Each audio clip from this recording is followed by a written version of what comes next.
30 days after I handed my stepdaughter my life savings of $150,000 for her wedding, I was deleted. My son-in-law Garrick looked at me through the screen of a final video call and said, "You've done your part, Herman. Now stay out of our lives. We're moving on to bigger things." Then he blocked me. I didn't get angry. I didn't even raise my voice. I just smiled at the blank screen and placed one phone call to their landlord, Mr. Brenner. That one call was about to turn their happily ever after into a legal nightmare. I was going to make them lose every luxury I had just paid for. Not because I was vindictive, but because they forgot that an auditor always checks the balance sheet, and their character was officially in the red. Welcome to our story. Before we dive into the details of the audit that changed everything, hit like and subscribe, and let me know in the comments. Have you ever been treated like a bank instead of a person? A quick note, this is a fictional story with dramatized elements designed to share a meaningful lesson about respect and boundaries. Any resemblance to real names or situations is purely coincidental. But the lesson, that's the real asset here. 1 month after the wedding, Lena and Garrick thought they were untouchable in their new luxury apartment. They thought I was just a lonely old man they could discard once the check cleared. They didn't know about the character liability clause in the lease I co-signed. Hello, my name is Herman C. Garrick. I'm a retired senior auditor. For 40 years, I worked for the state, tracking discrepancies, finding hidden debts, and ensuring that every ledger balanced. Auditing teaches you that even the most beautiful facade can hide a crumbling interior. It teaches you to look past the surface and find the structural flaw. I spent my whole life balancing the books for everyone else, but I failed to realize that the family I was building was actually a debt I could never collect. I should have applied my professional skepticism to my own home. Here is how I finally balanced the record. I spent 40 years looking for the things people tried to hide in the margins. As a senior auditor, my world was defined by the double-entry bookkeeping system, the beautiful, objective truth that for every debit, there must be a credit. If a ledger didn't balance, it wasn't just a mistake, it was a symptom of a deeper structural failure. I was the man they sent in when the foundation looked solid but the walls were beginning to sweat. I learned early on that people lie, but numbers?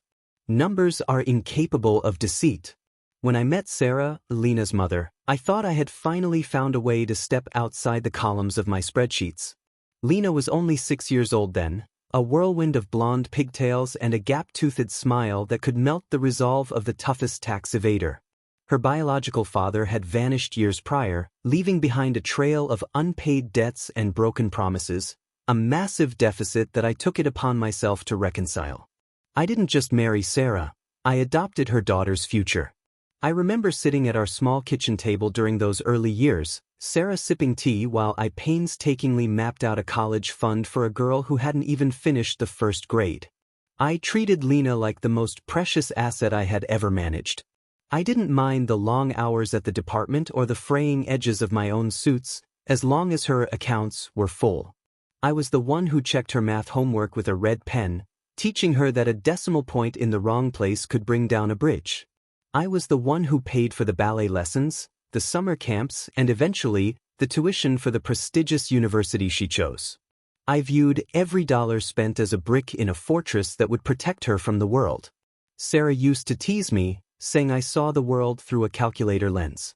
"Not everything is a transaction, Herman," she'd say with a soft laugh. I wanted to believe her. I truly did.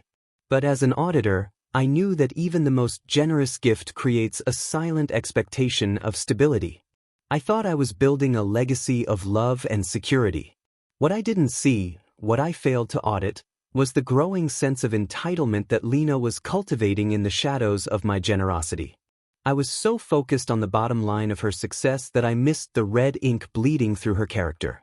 I was building a bridge for a girl who was already planning to burn it the moment she reached the other side. In my line of work, we have a term called capital expenditures, investments made today to increase the value of an entity tomorrow. For over 20 years, Lena was my primary project. Every time I looked at her, I didn't just see a stepdaughter. I saw a future that needed to be fully funded and insured against the risks of the world. When Sarah's health began to decline, my focus on Lena's asset column only intensified. I remember the day she turned 16. Most fathers might have worried about the safety ratings of a first car, but I approached the purchase like a forensic audit. I spent weeks researching local auctions and mechanical records, finally presented her with a reliable, late-model sedan that I had personally inspected from bumper to hitch. She hugged me then, her eyes bright with a warmth I mistook for gratitude. In my ledger, I marked it down as a successful deposit into the account of her independence. But the sedan was only the surface. Beneath the visible gains were the hidden costs I absorbed without a second thought. There were the orthodontic appointments that cost as much as a modest down payment, ensuring her smile was as flawless as a balanced spreadsheet. There were the private school tuitions I paid by taking on extra consulting work on the weekends, auditing small municipal districts until my eyes burned under the fluorescent lights of empty offices. I wanted her to walk through doors that had been closed to me, to speak with the effortless confidence of someone who has never seen a past due notice. Even the small things were accounted for. The spring break trips she needed to stay socially relevant, the designer clothes that acted as her social armor, and the constant stream of high-end gadgets. I justified it all by telling myself that a strong foundation required the best materials. I was shielding her from the friction of life, smoothing out every bump in the road before her tires could even touch them. I see now that by removing the struggle, I also removed the stakes. By filling her asset column so completely, I left no room for her to develop a sense of liability. She never learned that for every withdrawal, there must be a corresponding entry of effort or appreciation. To Lena, my sacrifices weren't investments to be honored. They were simply the baseline of her existence. I thought I was building a skyscraper of opportunity, but I was really just building a pedestal, one that she would eventually use to look down on me. I was so busy ensuring she had everything she wanted that I forgot to check if she was becoming the kind of person who deserved it. Then came Garrick Callahan. In the world of auditing, there is a concept known as inherent risk, the susceptibility of an account to a material misstatement before considering any internal controls. From the moment Lena brought him home for dinner, my internal controls were screaming. Garrick was charming, certainly, but it was the polished, synthetic charm of a high-pressure sales pitch. He spoke in buzzwords about leverage, scaling, and disrupting markets, yet when I asked him about the actual mechanics of his logistics firm, his answers were as thin as a single-ply ledger. I watched him across the dinner table, noting the way he surveyed my home, not as a place of memories, but as a collection of square footage and potential equity. To Garrick, people weren't individuals, they were instruments. He didn't see a father-in-law who had spent decades in public service. He saw a low-yield asset sitting on a liquid pile of retirement savings. He would lean back, swirling a glass of the expensive bourbon I'd bought for the occasion, and talk about family legacies, while his eyes calculated the value of the watch on my wrist. Lena changed when she was around him. The girl I had raised to understand the value of a balanced book began to adopt his language of reckless expansion. She started looking at my modest lifestyle with a hint of disdain, influenced by Garrick's whisperings that saving is for people who don't know how to move money. He was the ultimate liability, a master of the long con, who presented himself as a blue-chip investment. I remember a specific afternoon on the patio when Garrick approached me alone. He didn't ask about my health or the garden I was tending. He went straight to the numbers. "Herman," he said, flashing that porcelain-white smile, "Lena deserves a start that reflects her potential. A man with your history of prudent management, surely you see that a wedding isn't an expense, it's a branding event. It's about the circles we're going to run in." He wasn't asking for my blessing. He was opening a line of credit. He spoke of a luxury rental in the city's most exclusive district, a place they couldn't possibly afford on their own, as if it were a basic human right. He handled me with a practiced, condescending warmth, the way a banker might treat a confused retiree. He didn't realize that while he was busy trying to brand his future, I was performing a silent audit of his soul. I saw the greed in the way he adjusted his cufflinks, and the entitlement in the way he spoke for Lena. But I was blinded by my own desire to keep her close. I ignored the red flags and the missing documentation of his character, prepared to write the biggest check of my life just to remain a line item in their world. I was ready to fund his ambition, never dreaming that the moment the transaction was complete, he would mark me as obsolete. The wedding was an exercise in pure, unadulterated aesthetic, a masterclass in optics that cost me exactly $150,000. As I stood in the back of the botanical garden, watching the late afternoon sun filter through the custom-built floral arch, I didn't see flowers. I saw the liquidation of my 40-year career. I saw my 401k transformed into silk table runners, imported peonies, and a 5-tier cake that cost more than my first 3 cars combined. Garrick had insisted on a black tie optional affair at a venue that looked like a palace in the French countryside. He called it an investment in their social capital. I called it a total drawdown of my reserves. But as I watched Lena glide toward the altar, her lace train sweeping across the stone path, the auditor in me went quiet. She looked radiant, a perfect vision of the daughter I had spent a lifetime protecting. For a few fleeting moments, I allowed myself to believe that this massive expenditure was finally going to balance the scales of our relationship. I thought I was purchasing a seat at their table for the rest of my life. When it came time for the vows, Garrick took Lena's hands and spoke with a voice that was thick with practiced emotion. He talked about foundations and legacy. He looked toward the front row, caught my eye, and gave a solemn nod. We wouldn't be standing here without the incredible support of those who believed in us when we had nothing, he said, his voice carrying perfectly through the high-end sound system I'd rented. Herman, you aren't just a stepfather. You are the pillar this family is built upon. We promise to honor your sacrifice by building a life that makes you proud. Our home will always be your home. The applause was thunderous. Even the most cynical auditor would have been moved by the apparent sincerity in his tone. Under that floral arch, surrounded by the scent of expensive blooms and the warmth of champagne toasts, the promises felt as binding as a notarized contract. I felt a rare surge of pride. I had done it. I had transitioned Lena from a dependent to a partner in a new, larger family unit. During the reception, as the string quartet played and the guests dined on lobster tail, Lena leaned over and whispered in my ear, "I love you, Dad. Thank you for making me feel like a princess. We're going to take such good care of you."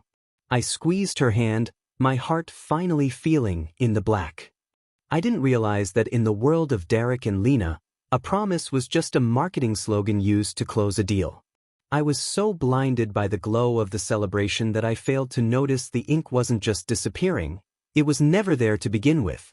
I had handed over the keys to my kingdom based on a verbal agreement that was about to be breached in the most brutal way imaginable. The silence didn't descend all at once. It was a gradual withdrawal of warmth, a slow-motion evaporation of the assets I thought I had secured. For the first 2 weeks after the honeymoon, I lived on the fumes of the wedding high. I sent Lena a few texts asking how the unpacking was going in the new luxury apartment, the one I had secured with a staggering security deposit and my own signature as a guarantor. Her replies were short, clinical, transactional in a way that made my auditor's intuition prickle. Then the messages stopped altogether. I checked my phone every hour, convinced there was a network error or a glitch in the software. I was an auditor. I knew that data doesn't just vanish without a trace unless someone hits delete. By the 3rd week, my calls started going straight to voicemail. At first, I worried. I thought perhaps there had been an accident, or they were overwhelmed with their new branding events, as Garrick liked to call them. But when I tried to call Garrick's number, it didn't even ring. It was a dead line, a digital wall. The realization hit me on a Tuesday afternoon. I had driven past their new building, a gleaming glass tower that I had effectively bought for them, and decided to drop off a small housewarming gift, a framed photo of Sarah and Lena from years ago. The doorman, a man whose salary was likely paid by the exorbitant HOA fees I'd helped cover, looked at me with a mixture of pity and professional distance. "I'm sorry, Mr. Garrick," he said, checking his tablet. "The Callahans have updated their visitor list. You aren't on it. In fact, they've requested that we don't allow you access to the floor." I sat in my car in the rain, staring at the glass tower. I tried to dial Lena one last time, needing to hear her voice, needing to know this was all a misunderstanding. A robotic voice informed me that the caller was not accepting invitations. I was blocked. I was a closed file. In that moment, the ledger finally balanced, but not in the way I had hoped. I looked at the credits I had given: $150,000 in cash, my retirement stability, my legal guarantee on their home. Then I looked at the debits, the total erasure of my presence in her life. The RI was zero. Garrick and Lena hadn't just moved on, they had performed a strategic bankruptcy on our relationship. They had taken the capital and liquidated the bond. As I gripped the steering wheel, my mind shifted back into the mode that had defined my 40-year career. I stopped being the grieving stepfather and started being the auditor. They thought they had closed the books on me, but they forgot one crucial rule of finance: you can't walk away from a contract until the guarantor releases you.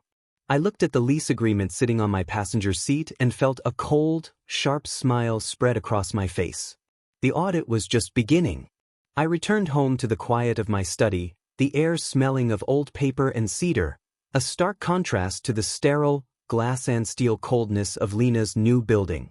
I sat at my desk and pulled out the manila folder labeled Callahan/Whitmore U Residence. In my profession, we have a saying: trust is a feeling, but a contract is a fact. While the wedding had been built on the shifting sands of emotion, the lease for their luxury apartment was built on the rigid architecture of my own design.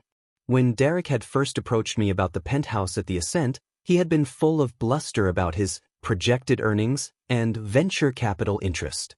But Mr. Arthur Brenner, the landlord, was a man very much like me, an old-school pragmatist who didn't care for projections. He cared for liquidity. He had seen Garrick's thin credit history and shook his head. To secure that lease, they hadn't just needed my money for the deposit, they had needed my signature as a primary guarantor. I adjusted my glasses and turned to page 14, section 8.2, the financial stability contingency. Garrick had been so eager to move in, so desperate to impress his social circle, that he hadn't questioned the specific addendums I'd requested. I had told him they were standard, protective measures for a co-signer. In reality, they were my internal controls. I had insisted on a clause that linked the validity of the lease to the continued transparency of the primary funding source. More importantly, I had included a notice of financial dissociation. This allowed the guarantor to withdraw support if there was a material change in the fiduciary trust between the parties, effectively triggering a mandatory 30-day reassessment of the tenant's eligibility. Without my backing, Garrick's meager income wouldn't meet the building's strict 3 times the rent requirement. The lease wouldn't just be in jeopardy, it would be technically void. I traced my finger over Mr. Brenner's signature. He was a man who valued the letter of the law over the spirit of a plea. He didn't like liabilities living in his units. By blocking my number and severing our relationship, Lena and Garrick had committed more than just an act of cruelty, they had committed a breach of the very foundation that kept a roof over their heads. They thought they had liquidated me from their lives, but they hadn't checked the fine print. I wasn't just a guest in their story, I was the one holding the deed to their lifestyle. I picked up my landline and dialed the number for Brenner Properties. It was time to initiate the audit. My tone remained as calm as a balanced ledger as the phone began to ring. Mr. Brenner? This is Herman Garrick. We need to discuss a discrepancy in the Callahan account. The following morning, I dressed in the same charcoal suit I used to wear for state appearances, pressed, precise, and devoid of sentiment. I didn't call ahead. You don't warn a subject before a surprise audit. You simply show up and observe the discrepancy in its natural habitat. When I reached the glass tower, the doorman hesitated, but I didn't give him the chance to check his tablet. I simply adjusted my cufflinks and said, "I'm here for a final inspection of the Callahan unit. Mr. Brenner is expecting my report." The mention of the landlord's name acted like a master key. The elevator ride to the penthouse was silent, the digital floor indicator climbing as steadily as a rising debt. When the doors slid open, I walked down the plush corridor and pressed the bell. Garrick opened the door. He was wearing a silk robe that probably cost more than my monthly pension, holding a glass of juice as if it were a trophy. When he saw me, his face didn't register guilt, only a profound, ugly annoyance. He didn't even open the door all the way. Herman? I thought the block on your phone was a clear enough signal, he said, leaning against the frame. We're busy. Lena is sleeping, and we have a decorator coming at noon. You don't belong here anymore. I'm not here as a guest, Garrick, I said, my voice as level as a horizon line. I'm here to review the status of my investment. Garrick let out a sharp, condescending laugh. Your investment? That money was a gift, old man. Once it left your account, it became ours. You have no claim to this apartment, no claim to our time, and certainly no claim to our future. You're a stepfather, Herman. A footnote. And right now you're trespassing. He stepped out into the hallway, closing the door behind him to a sliver. His eyes were cold, filled with the triumph of a man who thinks he's pulled off the perfect heist. If you aren't gone by the time I count to 10, I'm calling the police. I'll tell them an elderly man is harassing my wife. I'll have you removed from this building in handcuffs. Think about your reputation. I looked at him, really looked at him, the way I would look at a fraudulent line item on a balance sheet. He was all surface, no substance, a high-interest loan with no collateral. He thought he was threatening me with the law, unaware that the law was exactly what I had brought with me. I'll save you the trouble of counting, Garrick, I said, reaching into my breast pocket and pulling out a folded document. I didn't hand it to him, I just let him see the Brenner Properties letterhead. I've already spoken to the authorities that actually matter in this building. You're right, I don't belong here. But by the end of the week, neither will you. I turned toward the elevator before he could respond, leaving him standing in his silk robe, his arrogance finally beginning to flicker into confusion. The audit was no longer a private matter. It was about to become public record. I met Mr. Brenner in his office on the ground floor of the tower, a room that smelled of expensive leather and old-world authority. He didn't offer me coffee, and I didn't expect any. We were two men who spoke the language of the fine print, and today, the fine print was screaming. I laid the Notice of Financial Dissociation on his mahogany desk, a document that effectively cut the tether between my bank account and the luxury lifestyle of the Callahans. I am officially withdrawing as the guarantor for Unit 42C, I said, my voice steady. Under Section 8.2, I am citing a material breach of fiduciary trust. The tenants have blocked all communication with the primary funding source and have failed to maintain the transparency required by our supplemental agreement. Mr. Brenner adjusted his spectacles, his eyes scanning the clause I had so carefully inserted months ago.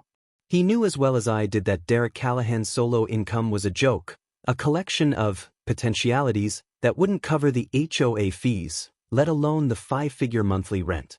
By severing the connection, I had turned their luxury home into an uncollateralized liability. This is highly unusual, Herman, Brenner noted, though a small, sharp glint of respect appeared in his eyes. But the contract is airtight.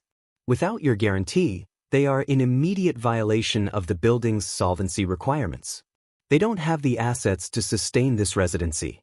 They are, quite simply, a risk I cannot carry. He didn't hesitate. He pressed a button on his intercom and summoned his head of security and a legal clerk. In the world of high-end real estate, there is no room for sentimentality, only the cold reality of the ledger. While Garrick was likely upstairs pouring another glass of juice and congratulating himself on his victory over a lonely old man, the machinery of the law was already grinding him into the dust. The eviction notice was prepared in minutes, a formal, cold declaration that their right to occupy the premises had been terminated due to a failure of financial sponsorship. It was a notice to vacate, effective immediately, citing the contractual collapse I had engineered. I'll have this served personally, Brenner said, standing up. I don't like being played, Herman. And I certainly don't like tenants who treat their benefactors like disposable income. I thanked him and walked out into the lobby. I didn't stay to watch the service. I didn't need to. As an auditor, I knew that once the process is initiated, the conclusion is inevitable. The character clause had been triggered. The debt they thought they had erased was coming due, and the currency they would have to pay in was their dignity. I walked out into the crisp afternoon air, feeling the weight of the last month finally lifting. The books were finally beginning to balance. The end came not with a bang, but with a frantic, stuttering vibration on my nightstand. Lena had figured out how to use a burner app to bypass the block she herself had initiated. I didn't answer. I simply watched the screen glow in the dark, a visual representation of a desperate, late-night margin call. The next morning, I found her waiting by my car outside my modest suburban home, the house she had once called quaint, and beneath her, the luxury lifestyle had evaporated in less than 72 hours. Garrick, true to his nature as a high-risk liability, had fled the moment the eviction notice was served, taking the remaining wedding cash to scout new opportunities in another state, leaving Lena to face the wreckage of their vanity. She looked nothing like the princess under the floral arch. Her hair was unkempt, and her eyes were red-rimmed with the realization that the Bank of Herman was officially closed. "Dad, please," she sobbed, reaching for my arm. "They changed the locks. They're holding our furniture. Garrick is gone, and I have nowhere to go. You have to talk to Mr. Brenner. Tell him it was a mistake. You have the money, just one more month please." I looked at her, and for the first time in 20 years, I didn't see an asset to be protected. I saw a finalized audit. "Lena," I said, my voice quiet but firm, "the mistake wasn't the contract. The mistake was believing that a foundation could be built on a one-way street. You didn't just block my number, you liquidated the trust that made this family solvent. I've spent my life balancing your books, but I've finally realized that some debts are simply uncollectible." I didn't give her a check. I didn't offer her a room. I gave her the name of a local shelter and a brochure for a job placement agency, the basic tools to start building her own capital from scratch. A month later, I moved. I sold the big family house filled with the ghosts of Sarah's laughter and the sting of Lena's betrayal. I bought a small, sturdy cottage on the coast, a place with a solid concrete foundation and a view of the lighthouse. There is a profound peace in a simple ledger. My days are no longer spent managing the inherent risks of ungrateful people. I wake up to the sound of the tide, my morning coffee, and the absolute silence of a phone that no longer rings with a demand for more. I still think like an auditor. I look at my life now and see a perfectly balanced sheet. No hidden liabilities, no bad debts, and no more wasting my primary reserves on those who view love as a transaction. I am 74 years old, and for the first time, I am fully vested in myself. The audit is closed. The books are balanced. And finally, the foundation holds. If you want to know the real lesson I took away from the wreckage of that $150,000 investment, it's this. I spent my entire career thinking that if the math was right, the structure was safe. I brought that same logic into my home, believing that if I poured enough capital into Lena, the private schools, the braces, the cars, and finally that bloated wedding, I was building a bridge that would carry us both into my old age. I thought my sacrifice was a deposit that would eventually yield a return of loyalty and love. But I realized that you cannot audit someone into loving you. By paying for everything, I wasn't building a foundation, I was building a cage of entitlement. I learned that the most dangerous liability in any ledger isn't a debt you can see, it's the lack of boundaries. I was so busy being a provider that I forgot to be a person who demanded respect in exchange for his generosity. The final balance sheet taught me that my value isn't tied to what I can do for others, but in what I refuse to tolerate from them. I'm done being a guarantor for people who only see me as a line item. Today, my books are clean, my cottage is quiet, and for the first time in my life, I'm not just balancing the accounts, I'm actually enjoying the surplus.